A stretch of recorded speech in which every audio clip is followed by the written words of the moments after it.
Caros alunos, sejam bem-vindos a mais uma videoaula aqui no canal. Bom, nessa videoaula nós vamos relembrar alguns conceitos dos espelhos planos, reflexão da luz e estudar os espelhos esféricos. Lembrando então sobre os espelhos planos. O espelho plano é toda superfície plana que reflete a luz de forma regular, igual essa figurinha aí da esquerda.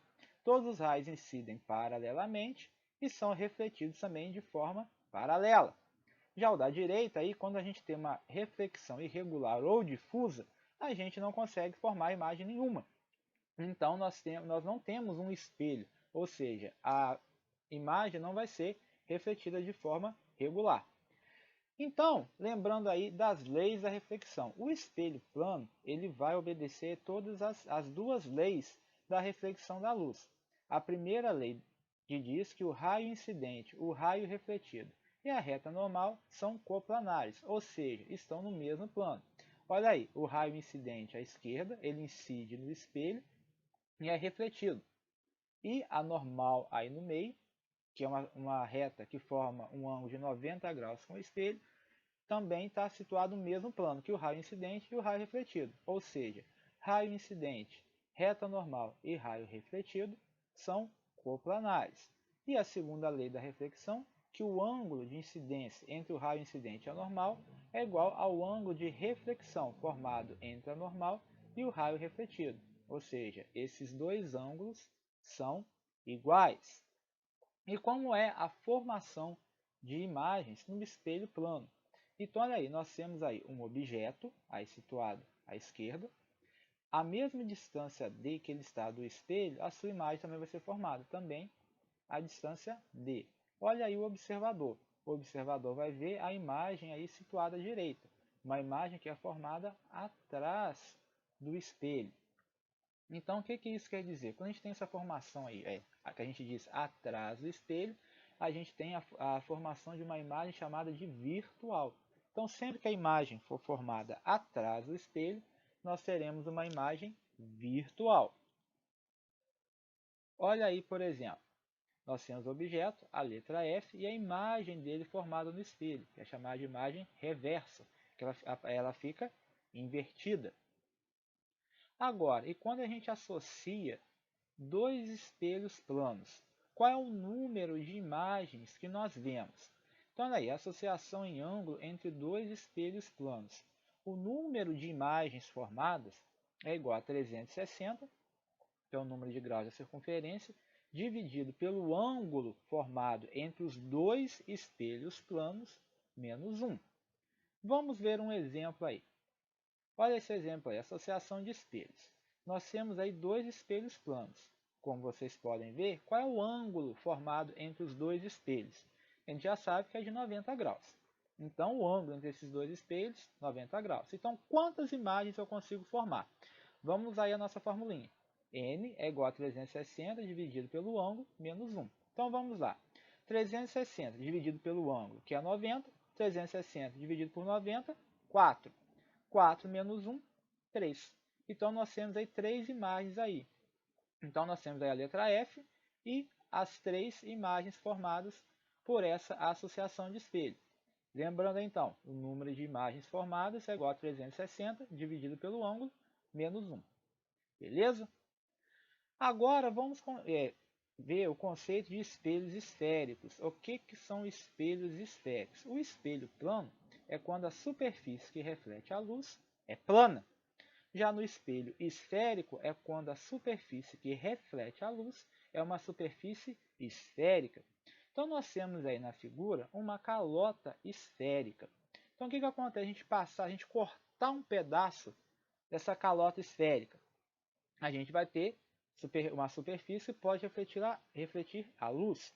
Ela pode refletir a luz tanto na parte interna da calota, como na parte externa dela. Se for na parte interna, a gente chama essa face de face côncava.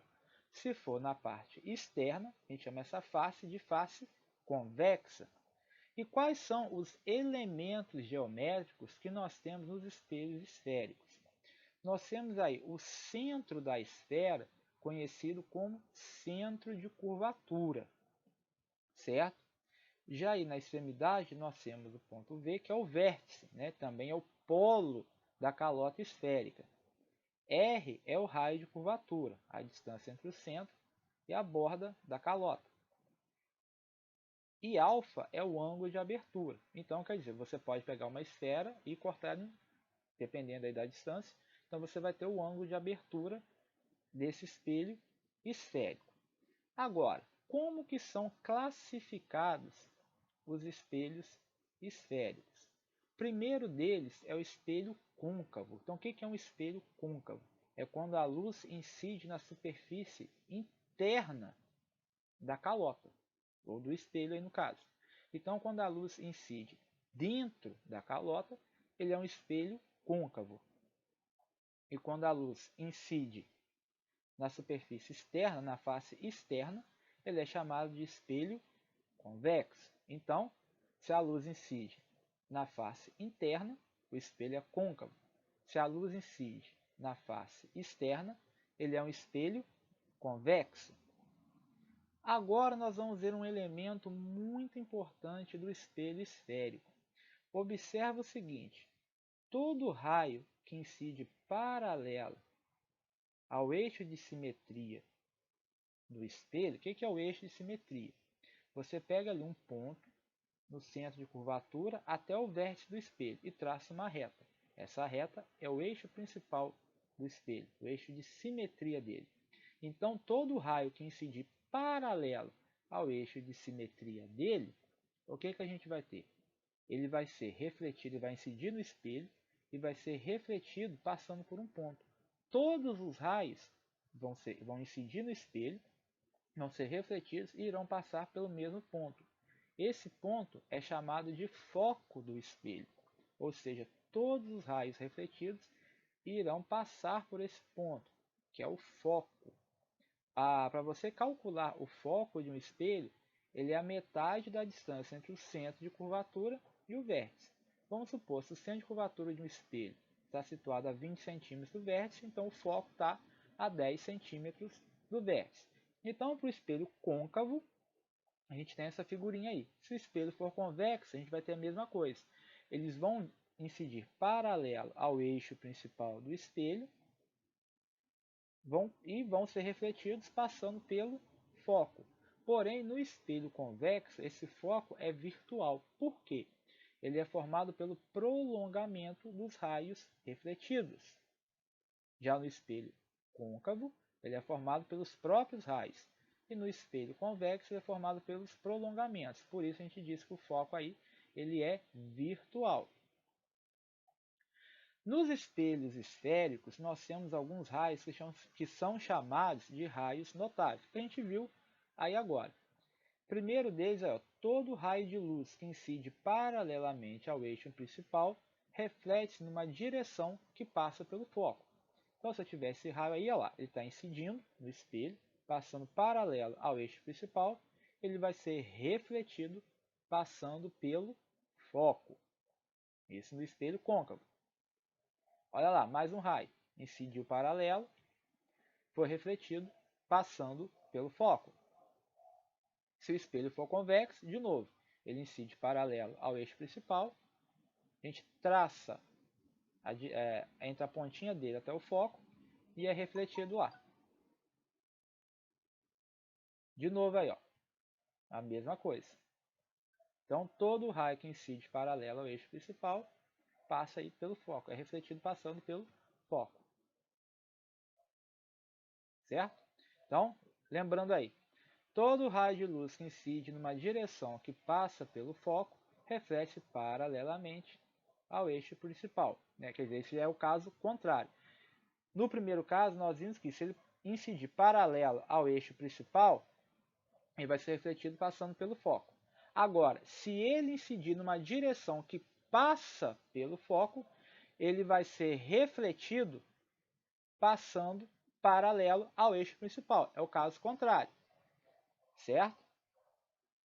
A mesma coisa serve para o espelho convexo. Ele está incidindo na direção do foco.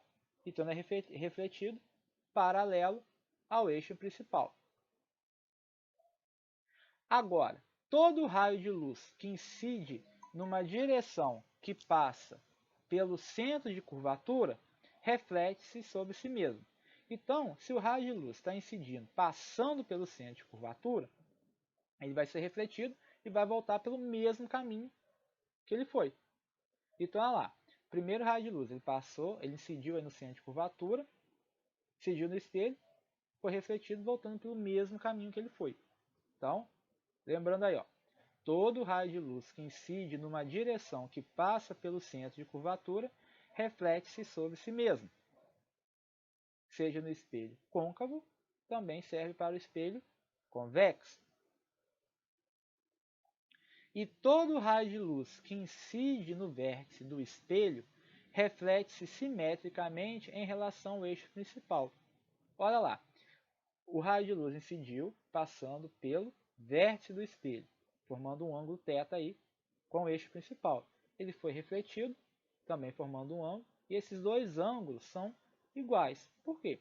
Se eu pegar uma partezinha ali onde ele foi refletido, eu posso considerar aquela partezinha ali como sendo plana. Então ali vale a segunda lei da reflexão. O ângulo de incidência é igual ao ângulo de reflexão. Então, olha lá. Então se passa pelo vértice, ele é refletido formando o mesmo ângulo que o raio incidente forma com o eixo principal. Seja para o espelho côncavo, também vale para o espelho convexo. Agora nós vamos ver aí como é que se formam as imagens nos espelhos esféricos. Então vamos ver aí, vamos estudar a formação das imagens nos espelhos côncavos. Então nós temos aí uma árvore, certo? E vamos ver como é que é formada a imagem aí dessa árvore nos espelhos esféricos. O primeiro caso aí é quando o objeto está além do centro de curvatura, ou seja, ele está antes do centro de curvatura. Então o que acontece? Para a gente traçar a imagem, nós vamos utilizar, no caso, de dois raios de luz. O primeiro deles, aí vamos colocar o primeiro raio de luz, ele incide paralelo ao eixo principal, é refletido passando pelo foco. E o segundo, ele incide passando pelo foco e é refletido paralelo ao eixo principal. Então observe que os dois raios saíram do mesmo ponto, ali do topo da árvore. Então, no ponto onde eles se encontram novamente, é formada a imagem. Observe que a imagem foi formada aí entre o centro de curvatura e o foco. Nesse caso, a gente pode observar aí que a imagem é o quê? Ela é real, porque ela foi formada pelos próprios raios de luz e não pelos prolongamentos dele. Ela é menor e invertida, está de cabeça para baixo. Então, se o objeto está além do centro de curvatura, a imagem formada é real, não é formada pelos prolongamentos, e sim pelos raios de luz. Ela é menor e ela é invertida. O segundo caso é quando o objeto está no centro de curvatura C. Novamente, vamos traçar os dois raios de luz aí. O que incide paralelo ao eixo principal e é refletido passando pelo foco, e o que incide passando pelo foco e refletido paralelo. Então, nesse caso, o que nós temos? Novamente, a imagem é real, ela é igual, ou seja, do mesmo tamanho, e novamente invertida. Então, olha lá, o objeto, quando está exatamente no centro de curvatura, a imagem é real, não foi formada pelos prolongamentos do raio de luz, ela é igual, tem o mesmo tamanho, e novamente é invertida. Então, o que a gente faz? A gente pegou o ponto de onde saiu os dois raios de luz, e onde eles se cruzam novamente, onde os raios refletidos se cruzam, é onde é formada a imagem. Terceiro caso, quando o objeto está entre o centro de curvatura C e o foco F.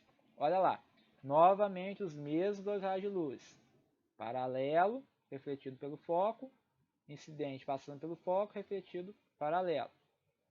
Ele sai lá do topo da árvore, da copa da árvore, né? E se encontrar lá do outro lado. A imagem ela é o quê? Real. Nesse caso agora ela é maior e continua sendo invertida. Quando o objeto está no foco, olha lá, ele incidiu paralelo, foi refletido passando pelo foco. Como o outro raio não tem como a gente traçar ele, né? Porque como é que vai passar pelo foco se o próprio objeto está no foco? Então ele vai incidir passando pelo vértice com o mesmo ângulo de reflexão. Nesse caso, observe que os dois raios refletidos são paralelos. E como a gente sabe, onde é que duas retas paralelas se encontram? É lá no infinito. Então essa imagem é formada no infinito. Então, a gente não vai ter imagem, né? Não tem como você chegar no infinito. Então a gente diz que essa imagem é imprópria, ou seja, não tem a formação da imagem. O quinto caso é quando o objeto está entre o foco e o vértice. Então, olha lá, de novo, vou passar um raio de luz, incide paralelo, é refletido passando pelo foco. E o outro, ele vai incidir passando pelo vértice. Olha lá onde os dois raios refletidos irão se encontrar. Dessa vez, eles vão se encontrar atrás do espelho. Então, como a imagem foi formada através dos prolongamentos dos raios de luz, a nossa imagem agora ela é virtual. E pelo tamanho, a gente diz que ela é maior, e como ela não está de cabeça para baixo, ela é uma imagem direita. Então, se o objeto estiver entre o foco F e o vértice V, a imagem será virtual, maior e direita. Então, esses são os 5 casos para o espelho côncavo. Já para o espelho convexo, a gente só tem um caso. Por quê? Como o foco e o centro de curvatura estão atrás do espelho, não tem como a gente transladar o objeto. Então só tem um caso aí. Você coloca o objeto ali, traça os raios de luz, um passando pelo centro de curvatura e o outro passando pelo foco. Incide paralelo, reflete passando pelo foco. No caso do espelho convexo, a imagem refletida pelo espelho convexo vai ser sempre virtual, menor e direita, certo? Então no espelho convexo só existe um caso. Nesse caso, a imagem é virtual, menor e direita. Se a gente fizer um estudo analítico aí das imagens formadas nos espelhos esféricos, nós vamos chegar nessas relações aí. A primeira delas é a equação de Gauss. O que é que ela diz? O inverso do foco, ou seja, 1 sobre f, a distância focal, é igual a 1 sobre a distância do objeto até o espelho, mais 1 sobre a distância da imagem até o espelho. Então, quem que é o foco? O F. F é a distância entre o foco e o vértice do espelho. O P é a distância entre a imagem, no caso a árvorezinha que está em pé, até o espelho. E P' é a distância da imagem até o vértice do espelho. Vamos colocar assim. Aí nós temos também o aumento linear. Quem que é o aumento linear? O Azão aí. Ele é o tamanho da imagem, I, dividido pelo tamanho do objeto, O. Observe todos esses termos aí nas figurinhas aí. Também a gente pode utilizar a seguinte relação. A é igual a menos P', ou seja, a distância negativa entre a imagem e o espelho, sobre P, que é a distância entre o objeto até o espelho. Igualando as duas, o que é que nós temos? A distância o tamanho da imagem dividido pelo tamanho do objeto é igual ao negativo da distância entre a imagem e o espelho dividido pela distância entre o objeto e o espelho. Lembrando-se que, se o espelho for côncavo, a distância entre a imagem e o espelho, no caso ali, se a imagem for real, essa distância, P', é positiva. Se a imagem for virtual, essa distância é negativa, porque ela é formada atrás do espelho. Então, olha aí. Lembrando aí, P é a posição do objeto, ou seja, a distância do objeto até o espelho, e P' é a posição da imagem. Então, P' vai ser positivo se a imagem for real, e P' vai ser negativo se a imagem for virtual. O é a altura do objeto e I é a altura da imagem. Então, a altura da imagem vai ser positiva se a imagem for direita, e a altura da imagem vai ser negativa se a imagem for invertida. F é o foco, ou seja, a distância focal do espelho. O foco ele é encontrado como sendo o raio de curvatura dividido por 2. Se o espelho for côncavo, o foco é positivo. E se o foco for negativo, é porque o espelho é convexo. Algumas aplicações que nós temos aí, a primeira aí você pode ver embaixo, os espelhos convexos e divergentes são geralmente utilizados por ampliar o campo visual. Se você for nessas lojas que não tem câmera de segurança, você vai ter o espelho convexo. Por quê? Você consegue ver através dele tudo que está acontecendo dentro da loja. Porque como a gente viu, a imagem é virtual, menor e direita. Ou seja, você não tem uma imagem de cabeça para baixo, ela vai ser menor, o que faz ampliar o seu campo visual. Ou seja, embora o espelho seja pequeno, você consegue ver muito mais coisas aí. Já nos espelhos côncavos, os convergentes, são geralmente utilizados por concentrarem os raios luminosos ou mesmo por formarem imagens ampliadas. No primeiro caso, a gente tem, por exemplo, uma panela solar. Por quê? Você coloca ali a panela ali onde está o foco do espelho. Então, todo raio solar que incide paralelo ali, ele vai se concentrar no foco, que é onde está a panela. E você consegue aí cozinhar através desse espelho. Então, gente, a gente termina por aqui essa primeira aula do PET 2. Agora com vocês. Façam as atividades e até a próxima aula, pessoal.